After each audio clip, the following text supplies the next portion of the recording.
2021년 11월 13일 토요일 하나님께서 우리에게 주시는 말씀은 사사기 6장 11절에서 24절의 말씀입니다. 오늘 우리가 읽은 본문은 하나님께서 그의 천사를 사용하셔서 기드온을 부르시고 그와 깊은 대화를 통하여 그를 또 깨닫게 하시고 예배자로 세워 나가시는 그의 사역을 보여줍니다. 12절에 보시면 벼랑간 주의 천사가 기드온 앞에 나타납니다. 그리고 갑자기 주께서 너와 함께 하신다라는 임마누엘의 하나님을 선포합니다. 오고 오는 역사 속에서 임마누엘의 하나님을 수없이 들었던 탓일까요? 기드온은 곧장 이렇게 되묻습니다. 13절이죠. 그러자 기드온이 그에게 되물었다. 감히 엽줍습니다만 주님께서 우리와 함께 계신다면 어째서 우리가 이 모든 어려움을 겪습니까? 우리 조상이 우리에게 주님께서 놀라운 기적을 일으키시어 우리 백성을 이집트에서 인도해 내셨다고 말하였는데 그 모든 기적들이 다 어디에 있단 말입니까? 지금은 주님께서 우리를 버리시기까지 하셔서 우리가 미디안 사람의 손아귀에 넘어가고 말았습니다. 왜 우리를 선민, 곧 택함받은 언약 백성이라 부르면서 이런 어려운 일들이 일어나도록 하였습니까? 미디안 사람들로 인하여 받는 고난이 얼마나 큰데 이걸 허용하시는가? 이런 여러 가지의 반문이요, 따짐이 바로 13절의 본문이죠. 그러자 이번에는 천사가 아닌 주님께서 이렇게 직접 대답하십니다. 그러자 주님께서 그를 바라보시며 말씀하셨다. 너에게 있는 그 힘을 가지고 가서 이스라엘을 미디안의 손에서 구하여라. 내가 친히 너를 보낸다. 주님께서는 이스라엘 백성을 기드온을 사용하셔서 구원하실 것을 선포하셨습니다. 기드온은 그렇지만 믿지 않습니다. 15절입니다. 기드온이 주님께 아뢰었다. 감히 엽줍습니다만 내가 어떻게 이스라엘을 구할 수 있습니까? 보시는 바와 같이 나의 가문은 므낫세 지파 가운데서도 가장 약하고 또 나는 아버지의 집에서도 가장 어린 사람입니다. 또다시 임마누엘의 하나님을 반복하십니다. 천사가 했던 말을 인용하면서 말이죠. 16절입니다. 그러나 주님께서는 내가 반드시 너와 함께 있을 것이니 네가 미디안 사람들을 마치 한 사람을 쳐부듯이 쳐부술 것이다 라고 말씀하셨다. 그러자 기드온은 주님께 증거를 구합니다. 내가 과연 미디안을 한 사람 쳐부듯이 쳐부술 수 있는 자인지 그렇게 만들어 줄 수 있는지를 확인하고 싶어 하는 것이죠. 그리고는 예물을 준비합니다. 아주 결연한 의지로 예물을 준비합니다. 그 예물의 양이 장난이 아닙니다. 염소 새끼 한 마리와 밀가루 한 에바, 에바는 약 21kg 정도 되는 것이죠. 밀가루 21kg면 어마어마 큰 양이잖아요. 이 두 가지 재료로 엄청난 양의 음식을 준비합니다. 고기와 누룩을 넣지 않는 빵을 만듭니다. 추론하여 보건대 많은 사람들이 동원되었거나 또 혼자 만약에 하였다면 많은 시간이 지났을 것입니다. 그러한 시간 가운데에 중요한 것은 정말로 기드온은 이 일에, 이 대답을 듣는 일에 전심을 다했다는 것입니다. 그리고는 그것을 천사에게 건네줍니다. 천사는 바로 그 고기와 누룩 넣지 않은 빵을 살라버렸습니다. 그리고는 사라지죠. 그런데 놀라운 일이 일어납니다. 기드온이 사라진 천사를 보고 떨기 시작한 것입니다. 22절입니다. 기드온은 그가 주의 천사라는 것을 알고 떨면서 말하였다. 주 하나님, 내가 주님의 천사를 대면하여 배웠습니다. 그리고 그는 그곳에 제단을 쌓고 여호와 샬롬이라고 부르며 기념하였습니다. 사랑하는 고향제일교회 성도 여러분, 오늘 말씀은 현재를 사는 우리에게 어떠한 교훈을 전달하여 줍니까? 우리는 오늘 본문과 아주 흡사한 창세기의 한 사건을 알고 있습니다. 바로 하나님과 씨름하였던 야곱의 사건이지요. 창세기 32장 26절에서 30절의 말씀입니다. 그가 날이 새려고 하니 놓아달라고 하였지만 야곱은 자기에게 축복해 주지 않으면 보내지 않겠다고 때를 썼다.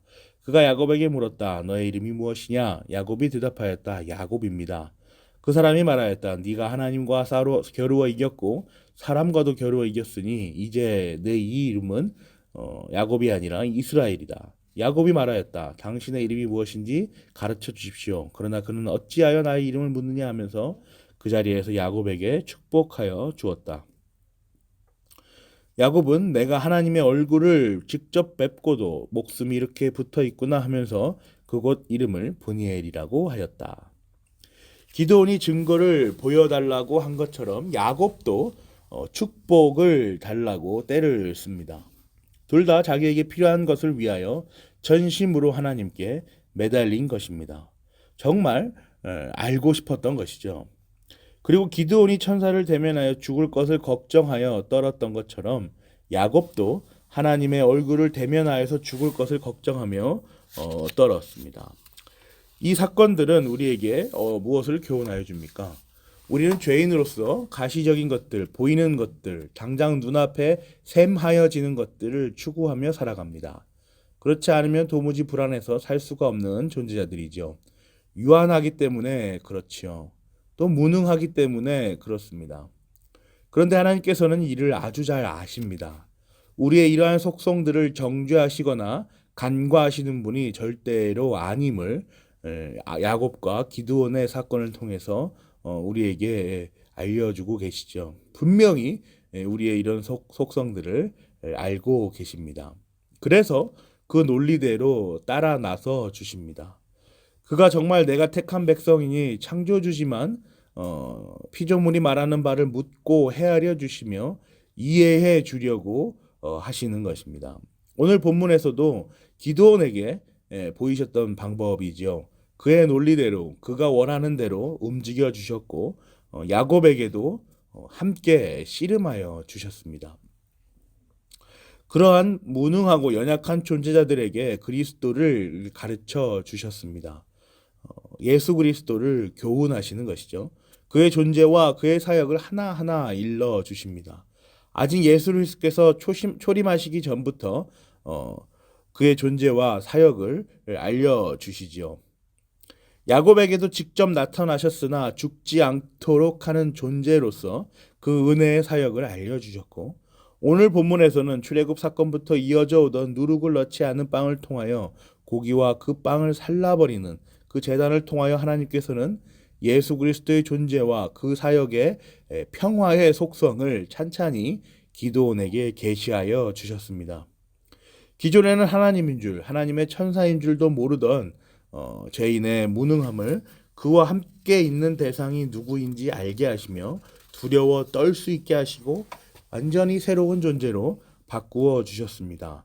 중생하여 주신 것이죠. 거듭나게 하여 주신 것입니다. 야곱은 이스라엘로 다시 태어나게 하여 주셨습니다. 그리고는 그들을 예배자로 세우십니다. 아직 오시지 않은 메시아 예수 그리스도를 교훈하시며 이후에는 그 없어질 그 제단을 쌓아 예배하게 하십니다. 브니엘이라고 여호와 샬롬이라고 하나님을 예수 그리스도를 찬양하게 하시는 것입니다. 사랑하는 고향제일교회 성도 여러분, 예수 그리스도는 하나님과 우리의 관계를 다시 회복하신 평화 그 자체의 존재입니다. 그로 인하여 우리는 죄인에서 의인으로 완전히 전적으로 존재의 전환을 경험하였습니다. 믿음의 증거를 구하고 계십니까? 앞으로 하나님께서 나를 어떻게 사용하실지 구하고 계십니까?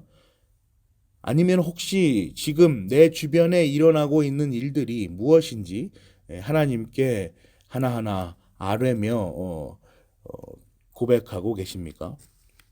우리의 삶 전체를 한번 돌아보아 보십시오. 우리 자신, 이 존재 그 자체가 하나님의 살아계심에 대한 증거이며 증인입니다. 지금까지 지내온 것 주의 크신 은혜라 찬양하는데 더 이상 어떤 믿음의 증거를 구하고 계십니까? 우리가 하나님의 증인입니다. 우리의 삶이 하나님께서 살아계심에 대한 증거입니다. 저와 여러분이 이 사실을 고백하며 이 증거를 가지고 증인의 삶을 충분히 누리며 살아내시기를 간절히 기도합니다. 네.